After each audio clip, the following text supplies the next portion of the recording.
तर एक बातमी येते, खासदार संजय राऊत यांनी आज केंद्रीय मंत्री मुरलीधर मोहोळ यांची भेट घेतली आहे। संजय राऊतांनी मुरलीधर मोहोळ यांच्या प्रकृतीची चौकशी केलेली आहे।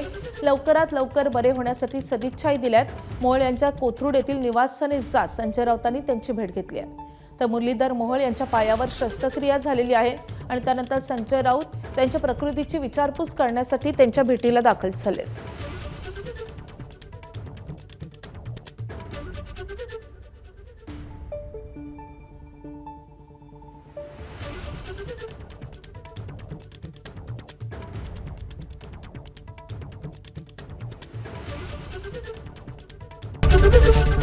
एबीपी माझा, उघडा डोळे बघा नीट।